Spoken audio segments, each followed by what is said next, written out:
Génération d'Excellence, une communauté de passionnés de Christ. Bonjour frères et sœurs, nous espérons que vous allez bien. Aujourd'hui, ce matin, je suis comme David dans le psaume 122 au verset 1 qui dit « Je suis dans la joie quand on me dit allons à la maison de l'Éternel ». Et la maison de l'Éternel n'est pas nécessairement l'endroit physique où on se rassemble, mais c'est là où ses enfants se rassemblent en son nom. Et nous sommes dans cette présence-là aujourd'hui et je prie que le Saint-Esprit puisse venir et manifester comme il le fait à chaque moment. Et je vais vous demander un moment de prière avant qu'on rentre dans le vif du sujet. Alléluia, Éternel des armées, Seigneur, je veux te dire merci. Merci, Éternel des armées, pour ce que tu fais, Seigneur, dans nos vies. Merci, Seigneur, pour ta protection. Merci, Seigneur, pour les enseignements que tu nous donnes. Merci, Éternel des armées, pour tout ce que tu fais dans nos vies. Seigneur, même des bénédictions que nous ne voyons pas. Éternel des armées, tu es là, toujours avec nous. Père, je prie que nous puissions toujours avoir un cœur reconnaissant. Seigneur, que je prie, Seigneur, que nous puissions toujours venir, Seigneur, avec ce cœur, Seigneur, et non pas avec une ingratitude, mais avec ce cœur de reconnaissance. Reconnaissant que tu es Dieu.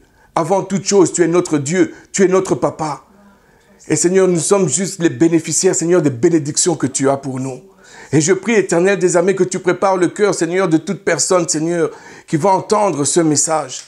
Afin, Seigneur, que sa vie puisse être transformée par ta parole, Papa.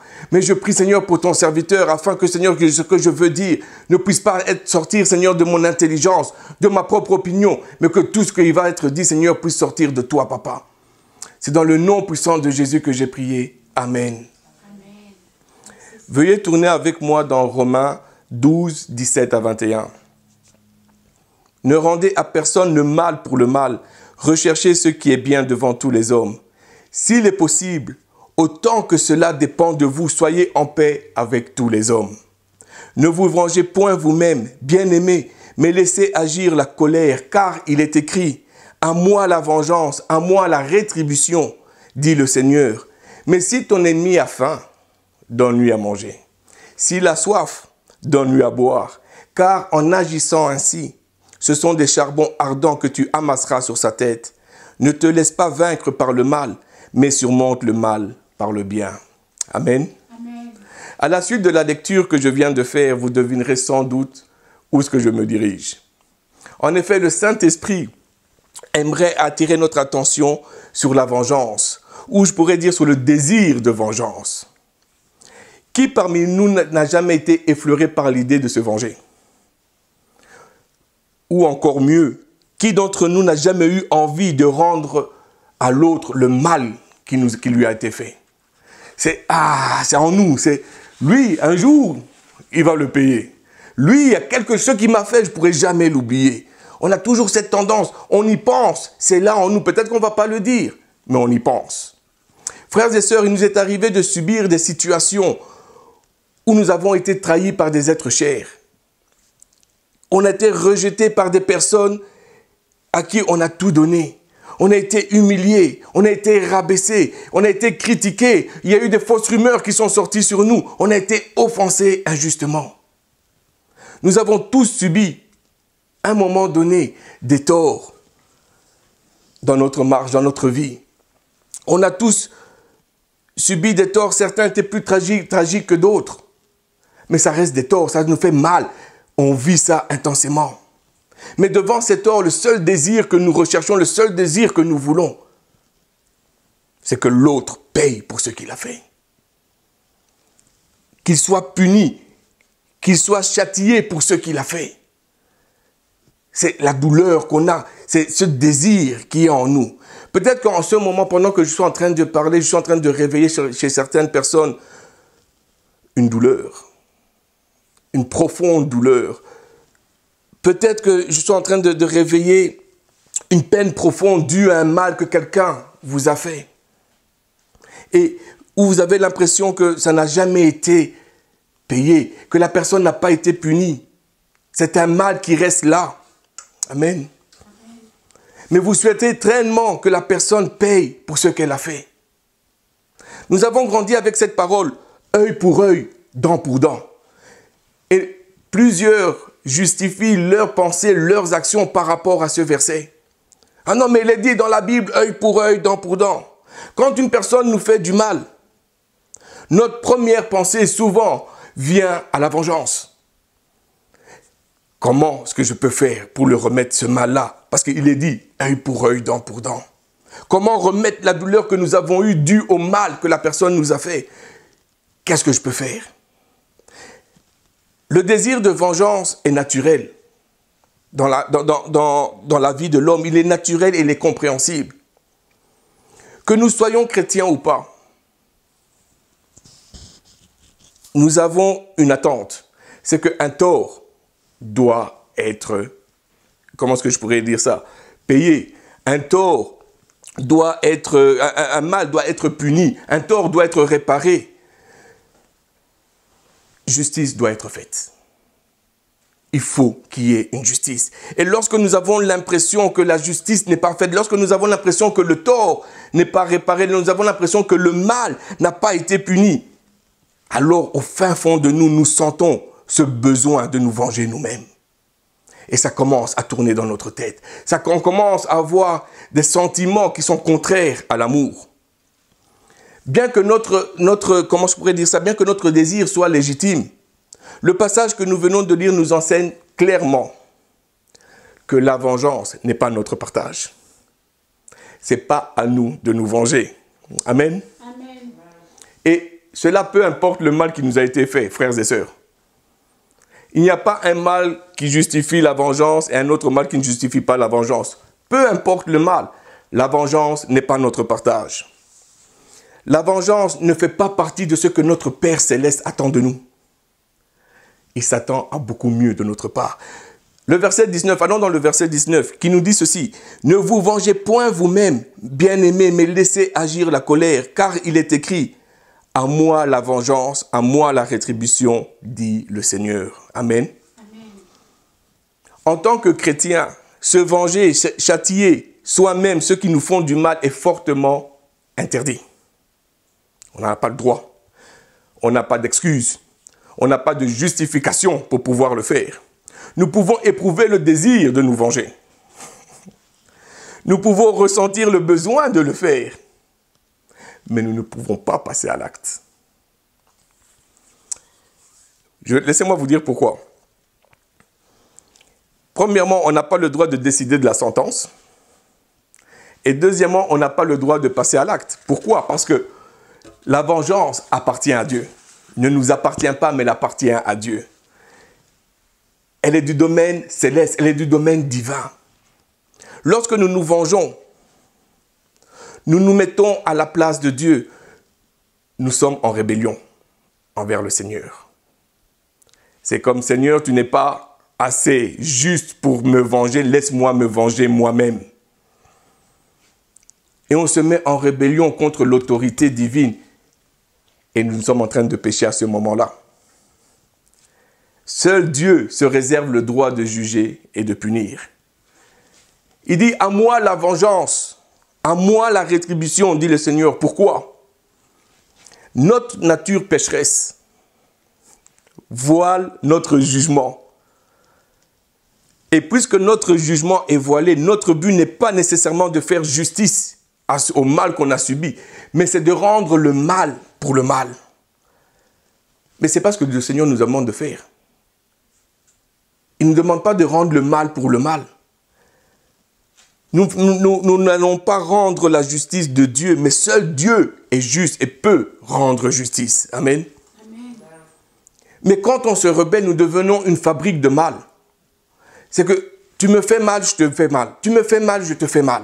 Et on commence à fabriquer le mal avec les autres. Or, les enfants du Seigneur, les enfants de Dieu, ce que Dieu recherche dans ses enfants, c'est l'amour et la bonté. Amen. Et ça doit être en toutes circonstances. Car Dieu est le seul capable d'être juste. Ni moi, ni vous, ni personne, à part Dieu, est capable d'être juste. Alors comment donc réagir face au mal qui nous est fait pour éviter que la rancune, l'amertume et le désir de vengeance empoisonnent notre vie et surtout mettent un mur entre notre Dieu et nous? Comment? Alors, selon les versets que nous avons lus, il y a deux solutions. La première, c'est de renoncer à l'idée de nous venger nous-mêmes en action et en pensée. Oh, renoncer, ça veut dire que c'est une décision qu'on doit prendre. Je dois décider consciemment et volontairement de renoncer à ce droit de me venger pour laisser Dieu le faire pour moi. Amen. Au verset 18, Paul nous enseigne sur quelque chose qui va à l'encontre de la nature pécheresse humaine. Il nous dit clairement que de ne rendre le mal à personne. Si quelqu'un vient te poignarder dans le dos, il te dit, ne le remets pas. Ne cherche pas à le poignarder dans le dos. C'est dur, c'est à l'encontre de la nature pécheresse. Mais je dois décider volontairement de ne pas le faire. Ton épouse t'a manqué de respect.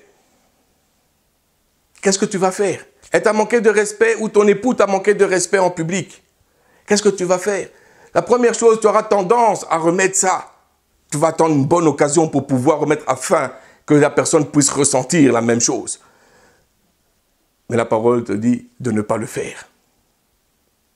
Il ne faut pas faire ça. Ton époux ou ton épouse t'a trompé. Je vais très loin. C'est pour montrer qu'il n'y a aucun tort qui justifie notre vengeance. Ton épouse ou ton époux t'a trompé. Qu'est-ce que tu vas faire? La plupart des gens vont chercher, et on voit même dans le monde, ils vont chercher à détruire la vie de l'ex-conjoint ou de l'ex-conjointe. Mais la parole de Dieu nous dit, ne fais rien. Prie. Et laisse Dieu se venger. Laisse Dieu te défendre. Laisse Dieu mettre sa justice. Amen. Amen. Bien-aimé, la vengeance ne se manifeste pas toujours en action visible. La plupart d'entre nous sommes coupables de vengeance dans nos pensées. On va se le dire franchement. Quand quelqu'un nous fait du mal, parce qu'on a la crainte de Dieu, on ne va pas oser parler ou dire même au pasteur, dire à un frère ou à une sœur ce qu'on ressent réellement. Mais nos pensées commencent à tourner. Et on commence à se venger dans nos pensées. Et par moments, on commence même à vivre les pensées de vengeance qu'on a. Amen. Amen. Alléluia. Mais quoi qu'il en soit, au fond de nous, nous souhaitons le malheur des gens. Nous souhaitons le malheur des gens qui nous ont fait souffrir, le malheur des gens qui veulent notre mort, le malheur des gens qui veulent nous anéantir, le malheur des gens qui nous ont fait du tort. Parce que ça nous fait mal. On s'attend à ce que le feu de l'Éternel tombe sur eux pour les consumer. Vous vous souvenez quand les disciples ont dit à Jésus, « Seigneur, tu veux qu'on prie qu'on envoie du feu sur eux ?» Quelle était la réponse de Jésus? « C'est pas pour ça que je suis venu. C'est pas pour ça. » Attendez. Jésus comprenait que la vengeance appartient au Père. Amen. La vengeance appartient au Père, frères et sœurs. On souhaite secrètement que leur vie devienne un enfer.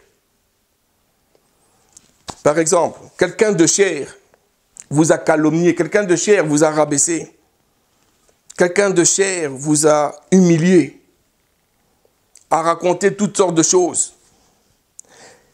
Mais ce qui est que vous détenez des informations précises sur la vie de la personne, que si vous désirez de divulguer publiquement ces informations, en une fraction de seconde, la vie de la personne est anéantie.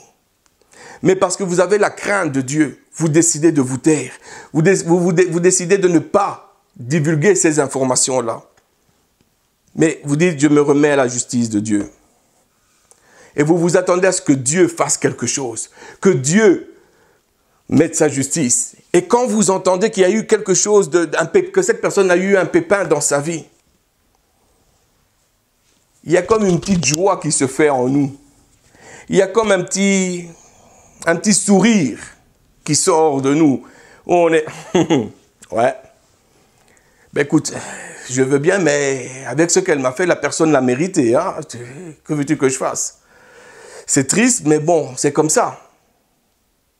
Mes frères et sœurs, faisons attention à ce que la parole nous dit. Allons dans Proverbe 24, 17. Il nous dit ceci, « Ne te réjouis pas de la chute de ton ennemi et que ton cœur ne soit pas dans l'allégresse quand il chancelle, de peur que l'Éternel ne le voie, que cela ne lui déplaise. » Je pense que parmi nous, il y a plusieurs où nous devons tous nous repentir sur ça. Parce que quelque part, dans notre marche avec le Seigneur, on a ri quand il y a eu notre ennemi qui a chancelé. On a ri, on a eu un petit sourire, on a eu une petite joie lorsque notre ennemi a eu des pépins. Et je pense que nous devons venir devant la présence du Seigneur et nous réjouir, et nous repentir pour cela. Amen. Amen. Frères et sœurs, ce que Dieu juge, ce n'est pas uniquement nos actes, mais ce sont nos intentions et nos pensées.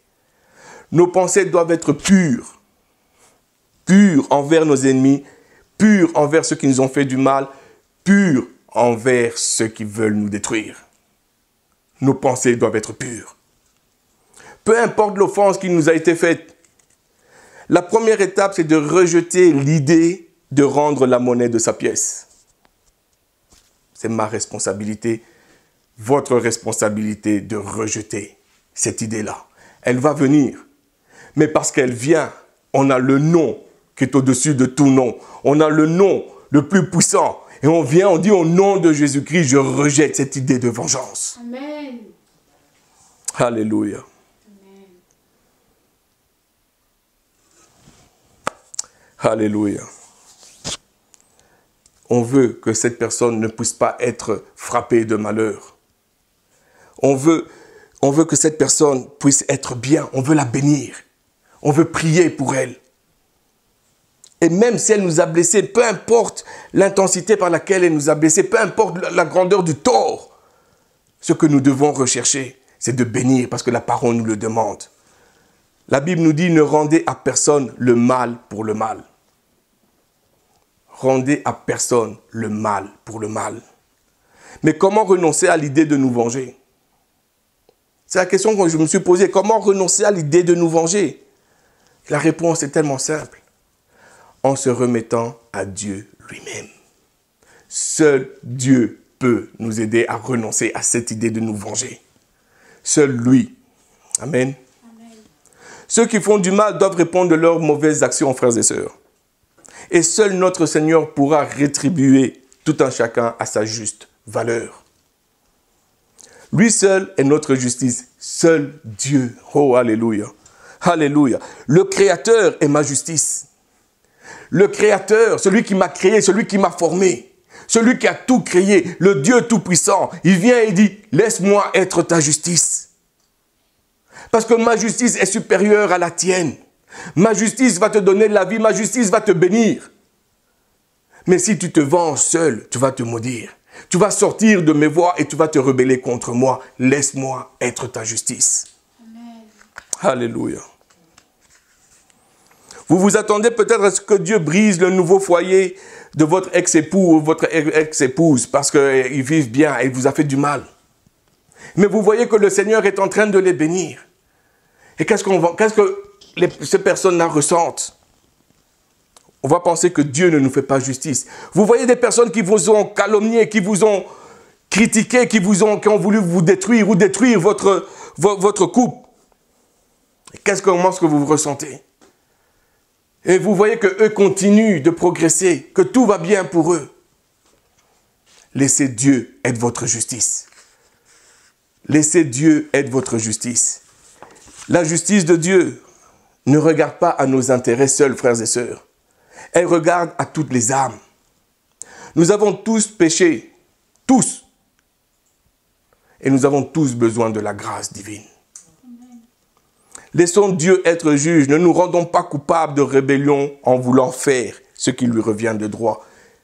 C'est à lui la vengeance. C'est lui qui est juge. C'est lui qui a le droit de venir et de s'asseoir, de juger et de punir. C'est lui et lui seul. Et il s'est réservé ce droit-là.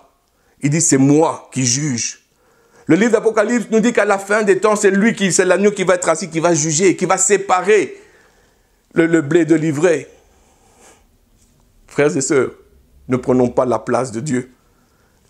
La vengeance, le jugement lui appartient. Amen. Amen. La seconde solution, c'est exercer l'amour. La Bible nous enseigne que face au mal, face à tous ceux qui nous veulent du mal, nous devons les aimer et de les bénir. C'est dur, mais ce n'est pas impossible. C'est dur parce qu'on doit sortir de nos émotions, mais ce n'est pas impossible. Parce que si je vais vers ces personnes avec l'amour de Dieu, ça sera possible. Pas avec mon amour, pas avec ce que je ressens, mais avec l'amour de Dieu. Matthieu 5, 44 nous dit ceci: aimez vos ennemis, bénissez ceux qui vous maudissent, faites du bien à ceux qui vous haïssent et priez pour ceux qui vous maltraitent et qui vous persécutent, afin que vous soyez fils de votre Père qui est dans les cieux. Amen. Car il fait lever son soleil sur les méchants et sur les bons, et il fait pleuvoir sur les justes et sur les injustes. Amen. Amen. Il ne nous dit pas d'ignorer le mal ou le tort qui nous a été fait, mais plutôt de rechercher ce qui est bien devant tous les hommes et s'il est possible, autant que cela dépende de nous, d'être en paix avec tous les hommes. Pour être en paix avec tous les hommes, c'est que je ne dois pas rendre le mal pour le mal. C'est moi qui dépend. Je reçois, on m'a fait du mal. Mais ça dépend de moi de choisir de faire le mal ou de faire le bien. Mais la Bible nous dit, tant que ça dépend de vous, je ne suis pas responsable du mal que l'autre m'a fait, mais je suis responsable du mal que moi je vais lui faire. Et dit, tant qu'il dépend de vous, soyez en paix. Donc je ne dois pas remettre le mal pour le mal. Mais si je veux être en paix, lui qui m'a fait du mal, moi je veux lui faire du bien. Amen. Amen. Bien-aimé, une vie transformée en Jésus-Christ ne se manifeste en pratique que par l'exercice de l'amour et de la justice de Dieu. Amen. Amen. Et cela, c'est dans tous les comportements, ou dans tous les domaines, dans tous les domaines de notre vie ou de nos comportements. On doit exercer l'amour et la justice de Dieu. Personne ne peut venir dire, à moi, tu m'as dit ça à moi. Oui, c'est à toi que ça a été dit. Mais toi, qu'est-ce qu'il y a? Qu'est-ce que tu vas dégager? Est-ce que tu vas dégager le moi ou tu vas dégager le Seigneur qui est en toi? Amen. Est-ce que tu vas répondre à la personne avec l'orgueil de ta chair, de ma chair, ou on va répondre avec le Saint-Esprit qui est en nous? Parce que si on répond avec le Saint-Esprit qui est en nous, on va faire sortir le bon, on va bénir, on ne va pas maudire, mais on va bénir. Amen. Amen. Face à ceux qui nous font du mal, frères et sœurs, il n'y a pas 36 000 solutions. Nous devons exercer l'amour. Je dis bien l'amour. L'amour du Seigneur. Pas notre amour, mais l'amour du Seigneur. L'amour s'exprime en actes concrets. Au verset 20, on nous dit, « Mais si ton ennemi a faim, donne-lui à manger. S'il a soif, donne-lui à boire. Car en agissant ainsi, ce sont des charbons ardents que tu amasseras sur sa tête. » Va donner à manger et va donner à boire à ton ennemi. Dans notre société actuelle, on va dire, tu es hypocrite. Mais dans le Seigneur, il va te dire, tu es mon enfant. Parce que tu as démontré l'amour que je t'ai demandé de démontrer. Et mon amour est en toi. Amen. Amen. Ce verset ici que nous venons de lire, le verset 20, a amené beaucoup d'interprétations. Certaines personnes vous diront qu'en faisant le bien à ton ennemi, les charbons ardents sont des malédictions, sont des jugements que tu lui donnes ou que tu envoies sur la personne. Mais pour comprendre ce verset, frères et sœurs, nous devons remonter dans la culture hébraïque de l'époque. En fait, le feu était très important à l'époque. Et la population faisait tout ce qu'elle pouvait pour garder ce feu allumé. Car avec ce feu, on pouvait se réchauffer, on pouvait avoir de la lumière et on pouvait surtout cuisiner. Mais il arrivait que ce feu s'éteignait. Et quand le feu s'éteignait, c'était une situation grave. Parce que comment est-ce qu'on allait manger, comment est-ce qu'on allait se chauffer, comment est-ce qu'on allait, allumer la lumière, comment est-ce qu'on pouvait voir dans les maisons. Mais ce qui est, qu'il y avait une personne qui marchait, qui avait avec lui une casserole, un bac. Et dans ce bac-là, il y avait des charbons ardents. Et il marchait dans les rues et proposait aux gens, il demandait aux gens, celui qui en voulait, ou si la personne venait, qui n'avait plus de feu, venait vers cette personne-là pour qu'elle puisse déposer sur le charbon ardent là à la place et pour que le feu puisse s'embraser de nouveau. Et lorsque Paul nous parle d'amasser des charbons ardents sur la tête de nos ennemis, ce n'est pas des jugements. Ce n'est pas que le feu va venir, le Seigneur va envoyer des charbons ardents sur la personne pour la consumer. Il ne s'agit pas de ça. Ce n'est même pas un jugement sévère que la personne va recevoir de la part de Dieu. Mais ce que Paul voulait dire tout simplement, c'est qu'en faisant du bien à nos ennemis, nous leur donnons des munitions pour raviver le feu du Saint-Esprit en eux. Amen. Le feu qui était éteint, le feu de Dieu qui était éteint en eux, il vient et dit, mets et dépose, toi qui l'as, ce feu, dépose ce feu en eux, afin que le feu puisse prendre et que la vie puisse revenir encore en eux. Amen. En laissant Dieu nous venger, nous devons saisir et comprendre que les charbons ardents représentent le feu de Dieu, frères et sœurs. La conviction du Saint-Esprit dans la vie de la personne, pour que le Seigneur puisse venir ou puisse se repentir et venir ou revenir au Seigneur. Que la personne puisse venir au Seigneur, qu'elle puisse se repentir. Amen. Alléluia. Alléluia.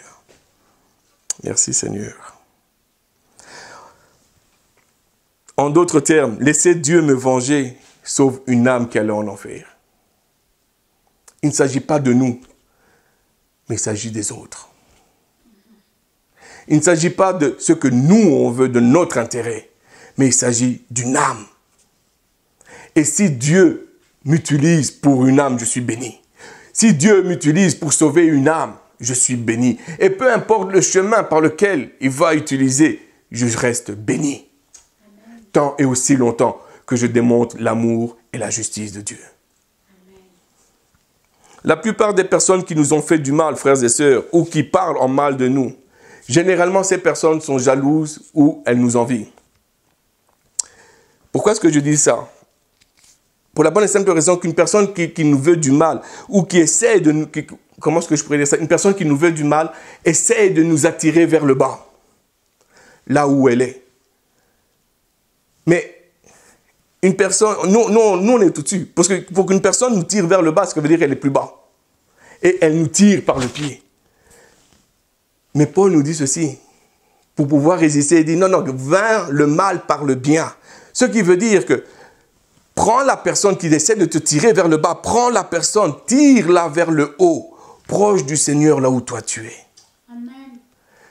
Voilà les charbons ardents, parce que tu tires la personne et la personne est en train de monter. Plus la personne monte, plus la personne rentre dans la présence du Seigneur, plus la personne rentre là où toi tu es dans la présence du Seigneur. Le feu du Seigneur vient, embrase de nouveau le cœur et la personne commence à se repentir. Amen. Amen. Laissez-moi, je vais finir avec ça. Mon frère, ma soeur, le Seigneur voit la douleur qui t'a été faite par des personnes de ton entourage. Que cela soit en action ou en parole. La douleur est présente, mais laisse-moi te dire que Dieu n'est pas aveugle. Il voit la douleur qu'il y a dans toi. Il prend soin de toi, il prend soin de moi. Si nous restons fidèles à la voie qu'il nous a donnée, il fera concourir toutes choses pour notre bien.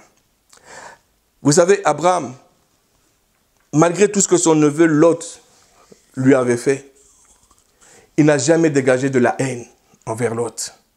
Mais chaque fois que Lot a eu besoin de lui, Abraham était toujours là. Il n'a pas regardé au mal, il était toujours là pour le sortir de là.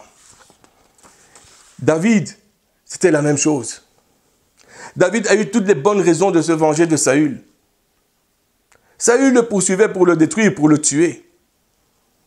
Et David a eu des occasions, a eu une occasion, comment je pourrais dire ça, a eu l'occasion parfaite de pouvoir et venir et tuer, se venger de Saül. Mais regardez ce qu'il est dit dans le psaume, dans 1 Samuel 24, 13. L'Éternel sera juge entre toi et moi, et il me vengera de toi, mais je ne porterai pas la main contre toi. Il ne s'est pas vengé. Il a laissé cette responsabilité-là à l'Éternel des armées. Joseph avait toutes les bonnes raisons de se venger de ses frères. Ses frères le haïssaient et l'ont vendu comme esclave. Et mais quelle douleur de savoir que notre famille ne nous aime pas, que notre famille nous rejette, que notre famille nous voit comme esclaves. Cette famille sur laquelle on pense compter pour nous aider, pour nous accompagner. Malheureusement, elle ne nous aime pas.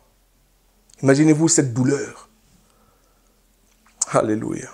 Mais malgré cette situation tragique, malgré sa souffrance, Joseph n'a pas gardé rancune envers ses frères. Mais le moment est venu où Dieu a utilisé cela pour élever et relever la tête de Joseph. Quand le temps fut venu, Joseph les bénit et il leur fit du bien. Genèse 50, 20 nous dit, « Vous aviez médité de me faire du mal, Dieu l'a changé en bien. » Frères et sœurs, remettons-nous à la justice de Dieu. Ne cherchons pas à nous faire justice nous-mêmes. Amen. Amen. Tous ces témoignages nous enseignent que si nous nous fions à Dieu, il peut non seulement changer le mal en bien pour nous, mais également nous utiliser comme un canal pour amener à lui ceux qui nous font du mal. Dieu veut que nous puissions ramener des âmes à lui.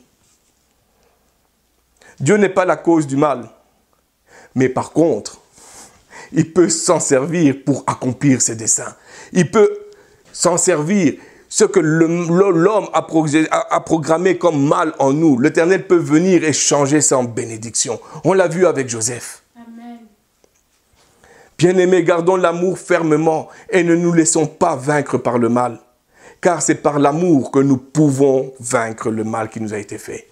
L'amour est l'amour encore et encore. L'amour du Seigneur. Gardons l'amour et alors nous pourrons être en paix avec celui ou ceux qui nous ont fait du mal. Et nous marcherons en accord avec la parole de Dieu. Seigneur, gardons l'amour. Frères et sœurs, gardons l'amour. Gardons l'amour de Dieu.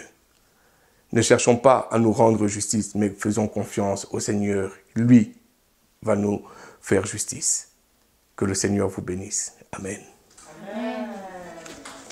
Et voilà ce qui met fin à notre service aujourd'hui. Nous vous remercions infiniment de nous avoir suivis et nous espérons que vous avez été touchés par le message et par le temps de louange. Pour ne rien manquer et pour rester à jour quant à nos activités, n'hésitez pas à visiter notre site internet au www.centrechrétiengenex.com ou à nous suivre tout simplement sur Facebook sur notre page au CCGenex ou sur Instagram au Centre Chrétien Genex. Pour ne rien manquer quant à nos prédications, vous pouvez les retrouver sur notre chaîne YouTube au CCGenex. Nous prions que le Seigneur vous bénisse abondamment et que sa présence et sa faveur soient avec vous, qu'il vous protège, qu'il vous garde et qu'il soit avec vous. On se revoit la semaine prochaine. Passez une agréable semaine. Au revoir.